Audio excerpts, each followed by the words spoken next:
수요일 밤 기도에 나와서 하나님의 음성을 듣는 여러분 모두에게 하나님이 함께 하셔서 여러분의 모든 인생 가운데 하나님의 시온의 대로를 열어주시고 여러분이 여호와의 물된 동산같이 복인된 인생 사시기를 주님의 이름으로 축복합니다. 우리는 지금 이 사도행전 7장을 통해서 스데반이 순교당하기 전에 유대인들을 향하여 설교하는 내용을 듣고 있는데, 이 설교는 세 가지로 구성되어 있다고 말씀을 드렸죠. 아브라함에 대한 이야기, 모세에 대한 이야기, 다윗에 대한 이야기로 이렇게 구성되어 있는데, 지난번에 우리는 아브라함의 언약에 대한 이야기를 가지고 말씀하면서 하나님의 언약이 어떠한지를 우리에게 말씀을 들었습니다. 여러분, 하나님의 언약은 뭐냐? 무에서 유를 만드는 언약입니다. 아브라함이 나올 때는 아무것도 없었지만, 이삭도 없었지만 하나님은 없는 그에게 이삭을 주시고 하늘의 별과 같이 많은 후손들을 우리에게 주셨다, 그렇게 말씀을 드렸죠. 뿐만 아니라 아브라함과 이삭과 야곱, 요셉의 공통점이 뭐냐? 고난을 당했는데 고난을 통해서 하나님의 나라를 이루는 성숙함으로 이끌어내셨다. 그게 바로 하나님의 언약이다. 그래서 우리가 하나님의 언약 아래 있으면 그 고난이 변하여 우리에게 성장이 되고 축복이 된다는 말씀을 드렸습니다. 뿐만 아니라 할례를 받으라. 그래서 이 할례라는 것은 피를 통하여 우리에게 주시는 언약이고, 우리는 마음의 할례를 받은 자, 그래서 우리는 표면적 유대인이 아니고 이면적 유대인으로서 구원받은 하나님의 자녀라는 것에 대해서 말씀을 드렸습니다. 아마 여러분들 가운데 기억하시는 분도 있고 기억하지 못하는 분도 있겠지만, 한 가지는 여러분 마음에 깊이 새기십시오. 여러분은 아브라함의 후손들입니다.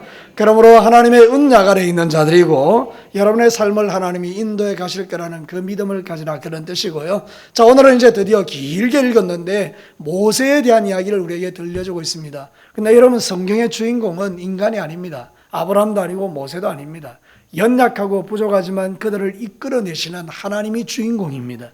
그래서 내 인생도 마찬가지입니다. 지금 내가 내 인생을 내 눈으로 보거나 자녀들을 내 눈으로 바라보면 소망이 없어 보이지만, 믿음의 눈으로 하나님을 바라보고 나를 바라보면 소망이 있다, 그런 뜻입니다. 하나님이 여러분의 삶을 지금 인도해 가고 있음을 믿으시기 바랍니다. 하나님이 여러분의 자녀의 길을 인도해 가고 있다는 걸 믿으라, 그 말이죠. 그래서 이 모세를 통하여 우리에게 그거를 보여주는데, 하나님은 애굽에 갇혀있던 이스라엘 백성들을 모세를 통하여 광야로 이끌어내시고 광야교회를 만들어내시는 그 과정을 오늘 성경을 통해서 보여주거든요. 주시는 메시지가 뭔가 이랬을 때 첫 번째, 우리는 이 음성을 듣습니다. 같이 한번 읽어볼까요? 사단의 역사를 무력화시키는 하나님의 역사를 보여준다. 자, 오늘 읽었던 이 성경 본문 어떻게 시작되는가 하면, 요셉이 있었을 때에 이 자손들이 이제 엄청나게 많아진 거예요. 그런데 문제가 생겼어요. 요셉을 모르는 왕이 생기게 되었다는 거예요. 요셉을 아는 왕들은 요셉의 그 민족인 이스라엘 백성들을 존귀 여기는데, 요셉을 알지 못하던 왕은요, 이 이스라엘 백성들이 두려움의 대상이 됐습니다. 우리보다 더 많아지면 어떻게 하지? 저들이 더 많아서 우리나라를 잡아먹으면 어떻게 하지? 그래서 그들이 선택한 것이 뭔가 하면, 사내아이가 태어나면 나일강에 빠져서 죽이게 만드는 거였죠. 여기에 사단의 전략이 들어있는 거죠. 여러분, 왜 이 애굽 왕 바로를 통해서 이런 명령을 내려서 유대인의 사내아이를 죽이게 할까요? 이유는 간단합니다. 예수 그리스도를 이 땅에 태어나지 못하게 하는 원수마귀의 전략이었던 거죠. 사단이 이 애굽 왕 바로의 마음의 역사에서 이 유대인 남자가 태어나면 다 죽여라. 만약에 그때 그 명령을 다 듣고 사내 아이들이 다 죽었다고 생각해 봐요. 그러면 그 다음엔 유대인들이 없어지는 것이죠. 딸만 남은 거니까. 그럼 어떻게 되죠? 예수 그리스도가 이 땅에 오실 수 있는 길이 끊어진다는 뜻이죠. 사단은 그런 전략을 가지고 역사했다는 거예요. 여러분, 사단은 정말 교묘합니다. 지금도 역사하고 있습니다. 지금도 원수마귀는 하나님의 후손들이 끊어지도록 역사하고 있다, 이 말입니다. 교회를 쪼그러뜨리고 우리의 믿음을 쪼그러뜨려서 점점 교회를 침체하게 만들어서 하나님의 언약의 자손이 태어나지 못하도록 만드는 것입니다. 그 전략의 핵심이 뭔가 하면 전도는 안 된다라는 것입니다. 여러분, 제가 여러분에게 한번 선포하겠습니다. 여러분, 아멘으로 한번 응답해 보시죠. 전도는 안 됩니다. 여러분, 맞습니다. 여기 아멘하는 것은 어리석은 사람들입니다. 다시 여러분에게 한번 제가 선포하겠습니다. 어떤 경우에도 전도는 됩니다. 그렇습니다.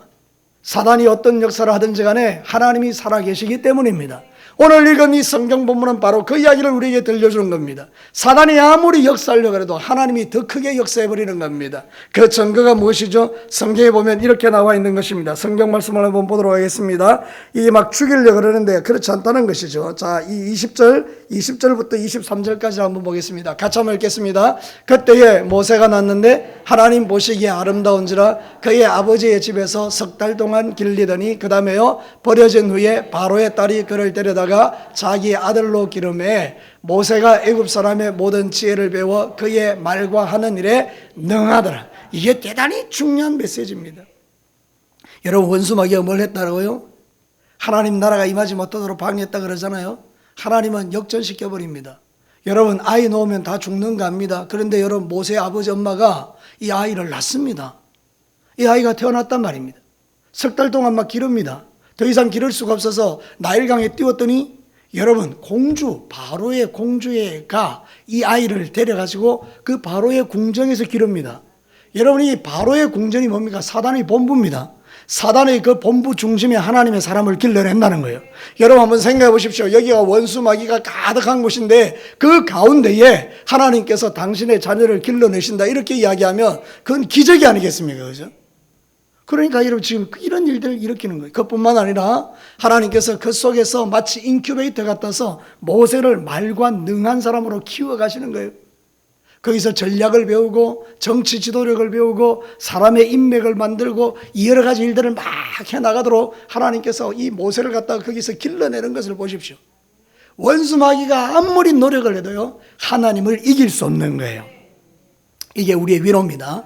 여러분을 향하여 원수 마귀가 막 공격하고 여러분을 무너뜨리려 해도요 하나님께서 여러분을 딱 붙들고 계시면 절대 여러분은 무너지지 않는다는 이야기를 지금 하고 있는 거예요. 믿으시는 분 아멘 해보시죠. 사도행전 20장 29절을 한번 볼까요? 내가 떠난 후에 사나운 이리가 여러분에게 들어와서 그 형제들을 아끼지 아니하며 또한 여러분 중에서도 제자들을 끌어 자기를 따르게 하려고 어그러진 말을 하는 사람들이 일어날 줄을 내가 아노라. 이 말이 뭔가 하면 사도 바울이요 이 에베소를 떠나가면서 이야기하는 거예요. 밀레도의 장로들을 청해가지고 내가 이제 이 교회를 떠나가고 나면 사나운 일이 마귀가 와서 여기 있는 하나님의 자녀들을 막 끌고 가가지고 이단으로 만들고 지옥 가도록 만들고 이런 일을 하게 될 것이다 막 그러는 거예요. 그러면서 밀레도의 장로들에게 부탁을 하는 거예요. 너희들은 하나님의 말씀에 굳게 서 있으라. 하나님의 자녀들을 지켜내라 막 이렇게 이야기하는 거예요. 여러분, 원수 마귀는 지금도 무슨 일을 하느냐? 우리의 믿음을 무너뜨리는 일을 한다 그 말입니다. 한마디로 말하면 사나운 이리도 교회에 들어와서 교회를 막 무너뜨리고 우리의 믿음에 시험을 주고 우리로 하여금 하나님 말씀대로 살지 못하도록 방해하는 역사를 지금도 하고 있다는 뜻입니다. 근데 여러분, 우리가 어떻게 이걸 버텨냅니까? 우리가 버텨내는 것이 아니라 하나님이 교회를 붙들고 계시기 때문입니다. 하나님이 여러분 한 사람 한 사람을 지켜주기 때문입니다. 제 이야기가 아니에요. 성경이 그렇게 약속해요. 마태복음 16장 18절을 한번 보십시오. 크게 한번 읽겠습니다. 또 내가 네게 이르노니 너는 베드로라. 내가 이 반석 위에 내 교회를 세우리라. 음부의 권세가 이기지 못하리라. 음부가 뭐죠? 마귀가 있는군요. 사단의 권세가 우리를 이기지 못한다는 거예요. 왜? 교회는 누가 세웠으니까? 예수님이 세웠으니까. 이 교회를 누구의 교회라고 하는가 하면 내 교회라고 하는 거예요. 예수님의 교회라는 거예요. 그러니까 예수님이 책임지신다는 거죠. 그러니까 저와 여러분이 걱정할 일이 있다 없다, 걱정할 일이 없다는 이야기를 하는 거예요. 그래서 우리가 정말 이 믿음만 있으면 세상을 이겨낸다고요. 다시 말씀드립니다. 이 믿음만 있으면요.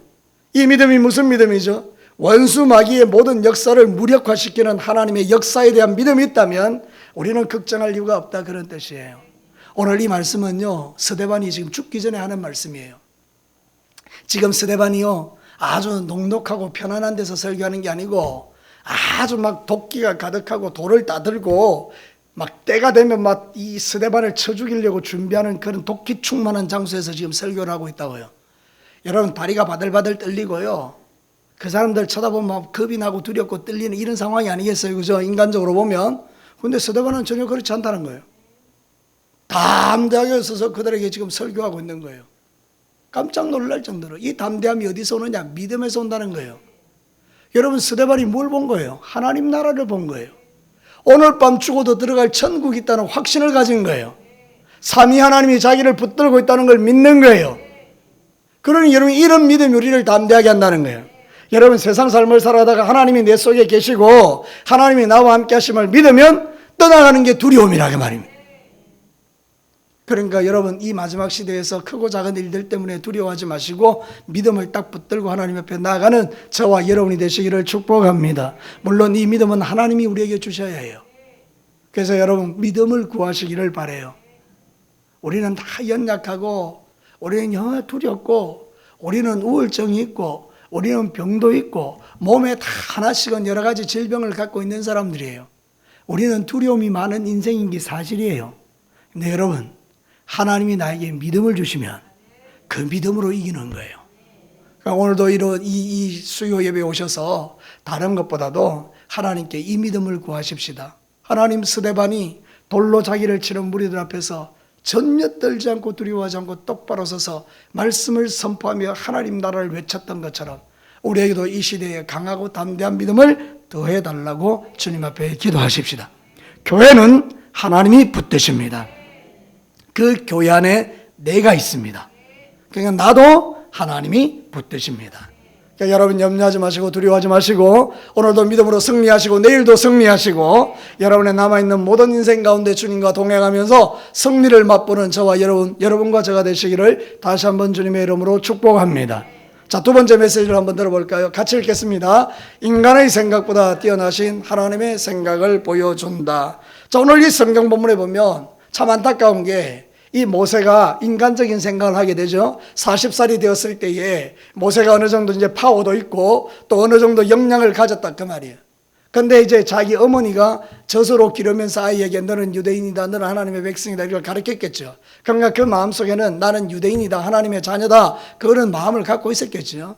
근데 어느 날 지나가는데 보니까 애굽의 관리가 너무 지독할 정도로 자기 동족을 괴롭히니까 여러분이 잘 아시는 대로 그 사람을 어떻겠습니까? 때려 죽여버렸단 말이죠. 이게 자기 생각이라는 거예요. 그러고 나니까 어떻게 됐죠? 이 땅에 파묻었는데 어느 날 보니까 동족끼리 싸우고 있는 거예요. 그러니까 이 모세가 또 막 불이 붙는 거예요.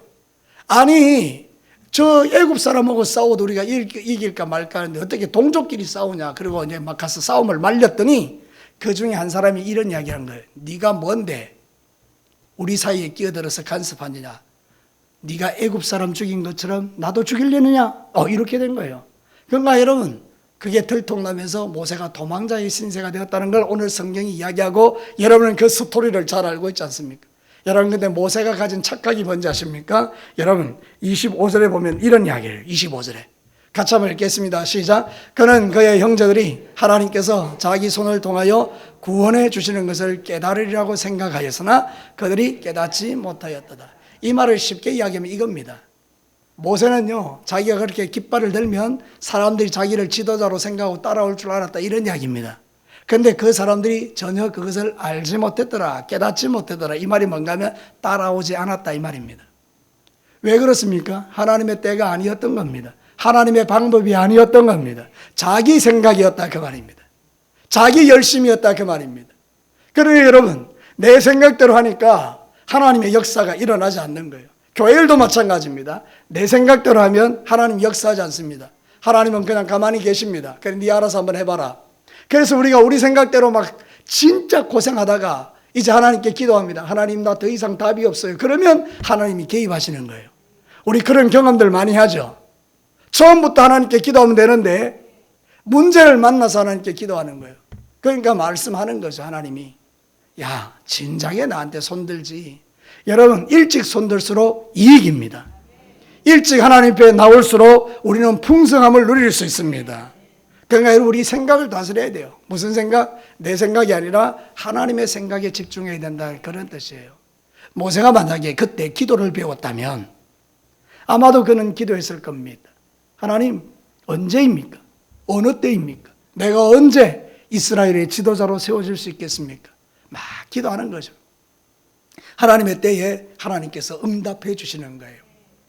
여러분들 이해가 될는지는 잘 모르겠습니다만은 우리는 아주 사소한 일까지도 주님 앞에 기도할 수 있어요. 저는 이제 강대상에서요 이렇게 막 기도하다 보면 이제 이 기도회 하기 전에 막 기도하다 보면 화장실 갈까 말까 이런 생각이 들어요. 여러분 그때 여러분 기도하십니까? 그런 걸로 기도해요. 그렇죠. 그쪽 여기서 기도하는 거예요. 하나님 지금 내가 화장실 다녀와야 되겠어요? 안 다녀오게 됐어요? 이렇게 기도하는 거예요. 오늘도 그런 기도를 한 거죠. 하나님께서 제게 평강을 주시는 거예요. 괜찮다. 그거 지금 괜찮은 거예요. 여러분 이게 여러분들이 들어보면 말도 안 되는 황당한 이야기 같지만 하나님께서 우리에게 말씀하시는 게 뭐냐면 이런 사소한 것까지라도 하나님께 기도할 수 있다면 하나님께서 우리의 삶을 얼마나 기뻐하시고 우리의 삶의 걸음을 인도하시겠느냐 그건데, 우리는 어떻게 생각하는가 하면 뭐 그런 것 정도에 내가 할 수 있지 않겠어요? 그리고 우리가 그렇게 살아간다는 그런 뜻이에요. 내 몸을 내가 마음대로 다스릴 수 있다라고 착각한다는 그런 뜻이에요. 여러분, 내 몸의 주인도 하나님이세요. 우리는 그것까지도 물어볼 수 있다면 그건 정말 하나님이 보시기에 아름다운 일이죠. 그러니까 여러분들 일상 속에서 한번 고민은 한번 해보십시오. 내가 기도하는 것이 어느 정도까지인가? 그때 막 큰 거 굵직굵직한 거 이런 거 기도하고 뭐 문제 생기면 기도하는 거 그것도 중요한데, 아주 사소한 것, 숨 쉬는 것 하나까지, 사람을 만나서 이야기하는 대화하는 그 한 가지까지도 이야기하고 기도할 때 하나님께서 지혜도 주시고 생각도 주실 때 하나님을 경험한다는 그런 뜻입니다.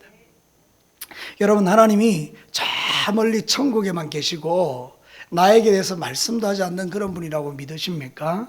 그는 여러분이 하나님을 믿는 게 아니잖아요. 하나님은 내 안에 계셔서 나와 친밀하게 대화하실 수 있는 분이라고 믿을 때 우리는 주님과 동행하는 거죠. 여러분, 그렇게 살아가시기를 주의 이름으로 축복합니다. 그러면 하나님이 내 생각은 내리고 하나님의 생각을 보여주시죠. 그래서 여러분, 로마서 12장 3절에 보면 이렇게 이야기해요. 내게 주신 은혜로 말미암아 너희 각 사람에게 말하노니, 같이 읽어볼까요? 마땅히 생각할 그 이상의 생각을 품지 말고 오직 하나님께서 각 사람에게 나누어 주신 믿음의 분량대로 지혜롭게 생각하라. 그 이상의 생각을 품지 말고 하나님이 주시는 생각을 품고 살아라, 이 말인데, 이렇게 하려고 그러면 우리가 하나님께 물어야 되지 않겠어요? 그죠? 기도하고 하나님이 우리에게 나 어떻게 할까요? 얼마만큼이 하나님의 생각이세요? 이렇게 물어볼 때 하나님이 그 마음대로 우리가 가는 대로 우리가 판단하고 지혜롭게 살아갈 수 있다. 그걸 지금 이야기하는 것이죠. 오늘 우리는 이 성경 말씀을 통해서 우리는 하나님의 뜻을 깨달아요. 여러분, 놀랍게도 하나님께서 우리에게 은혜를 베풀어 주실 때에 이런 일들이 일어난다는 거예요. 여러분, 27절을 한번 보겠습니다. 27절. 자, 같이 한번 읽어볼까요? 그 동물을 해치는 사람이 모세를 밀어뜨려 이르되 누가 너를 관리와 재판장으로 우리 위에 세웠느냐? 잘 들으셔야 됩니다. 내 생각으로 판단하고 문제를 저질렀죠. 그래서 애굽 사람을 때렸잖아요. 그걸 죽여버렸죠. 그리고 파묻었죠. 그래서 생각하는 게 뭔가 하면 나는 이스라엘의 지도자야, 이렇게 모세가 생각했다는 거예요. 근데 이제 그 둘이 싸우는 그 동족에 가서 야, 너 왜 싸우냐 이러면서 자기가 지도자가 되려고 하니까 이 사람들이 뭘 했다는 거예요? 누가 너를 지도자로 세웠나 이랬단 말이에요. 내 생각대로 움직이니까 사람들도 인정해 주는 게 아니라 인정하지 않더란 말이에요. 그런데 여러분, 성경이 확 바뀝니다. 35절에 여러분 35절 말씀을 한번 보시기 바랍니다. 같이 읽겠습니다. 그들의 말이 누가 너를 관리와 재판장으로 세웠느냐 하며 거절하던 그 모세를 하나님은 가시나무 뜰기 가운데 보이던 천사의 손으로 관리와 속량하는 자로 보내셨다. 이번엔 누가 개입합니까? 하나님이 개입하십니다. 사람이 하려고 할 때는 네가 무슨 지도자야 이렇게 이야기하죠. 그런데 여러분, 하나님이 딱 하시니까 하나님이 그를 지도자로 세우는 거예요. 오늘 성경 본문의 핵심이 이겁니다. 여러분, 우리가 인간의 생각대로 자기가 하고 싶은 대로 살아가면 하나님은 움직이지 않습니다. 근데 내가 손들고 광야에 가서 40년 동안 이제는 도망자의 신세가 되어서 내 스스로 뭔가 할 수 없는 존재가 되었을 때, 손들고 나는 아무것도 못합니다 이럴 때 하나님이 개입하셔서 떨기나무에 나타나셔서 이제부터 네가 지도자가 될 수 있다 이렇게 이야기하는 거예요. 내 생각이 사라지고 하나님의 생각으로 채워지는 그 인생을 하나님이 들어 쓰시는 거잖아요.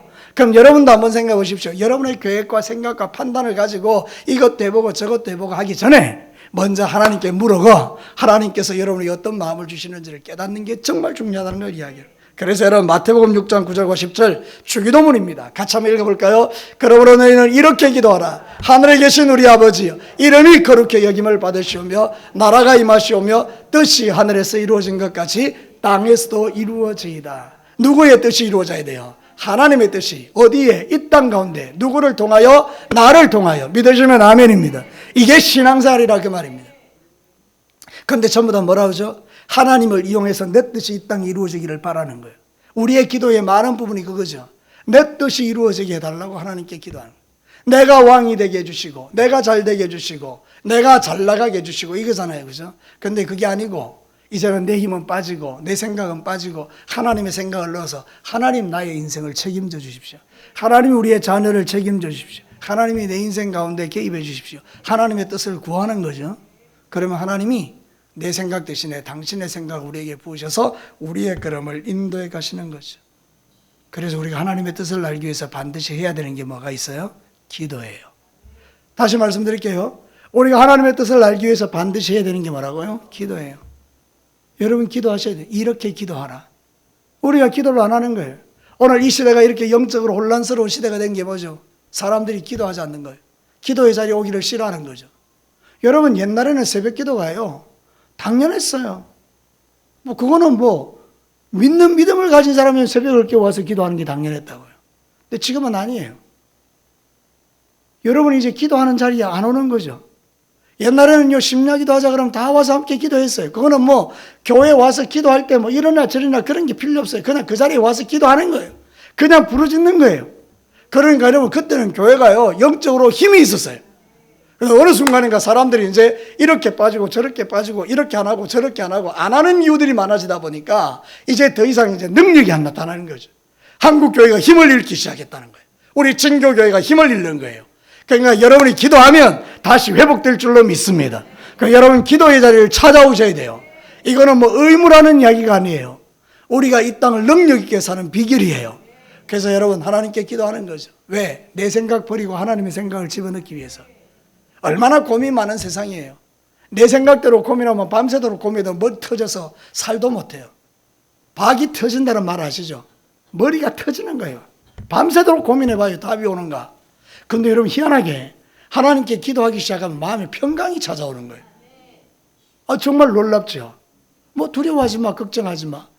네가 밥이 굶겠냐? 내가 저 광야에서 40년 동안 이스라엘 백성들을 만나를 먹이고 메추라기를 먹이고 발이 부러지지 않게 하고 너희들의 옷을 헤어지지 않게 한 내가 너를 굶게 하겠느냐? 이래 버리니까 여러분 다 함대해지는 거 아닙니까? 그죠? 여러분 기도의 자리는 그런 자리예요. 하나님 만나는 자리예요.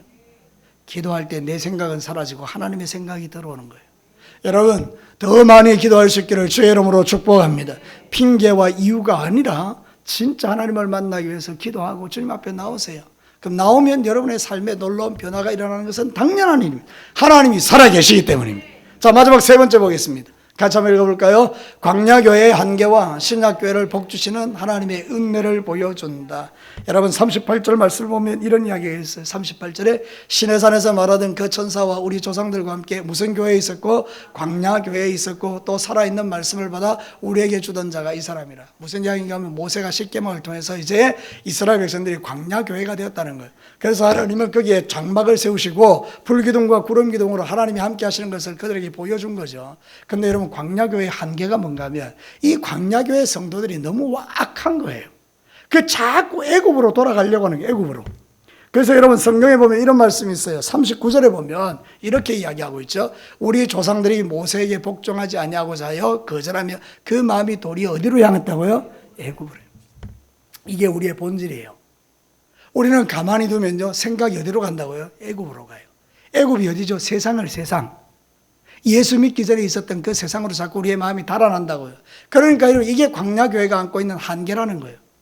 그래서 하나님께서는 이런 교회를 깨뜨리고 우리에게 진짜 교회를 주셨어요. 그게 바로 신약교회예요. 누구를 통해서요? 예수 그리스도를 통해서. 광야교회는 율법이 중심이었어요. 시내산에서 십계명 받은 율법이 중심이었어요. 그 율법을 쫓아가니까 이 율법을 지키는 자들은 율법을 지키지 않는 자를 정죄하고 평가하고 비판하고, 그래서 그것을 지키지 못하는 사람은 좌절하니까 애굽으로 돌아가고 싶고, 그래서 이런 복잡한 문제가 광야교회에 계속 일어나는 거죠. 그러니까 하나님께서는 우리의 연약함을 아시고 더 이상 애굽으로 돌아가지 않아도 되는 진짜 교회를 우리에게 주셨는데 그 교회가 신약교회인 거예요. 여러분 세상에서 가장 복 있는 사람이 누구냐? 신약교회 성도들입니다. 예수 믿고 구원받은 하나님의 자녀들이 최고의 복 있는 자라고 오늘 성경은 말하고 있는 거예요. 그걸 가르치고 있는 거예요. 여러분 야고보서 4장 11절을 한번 볼까요?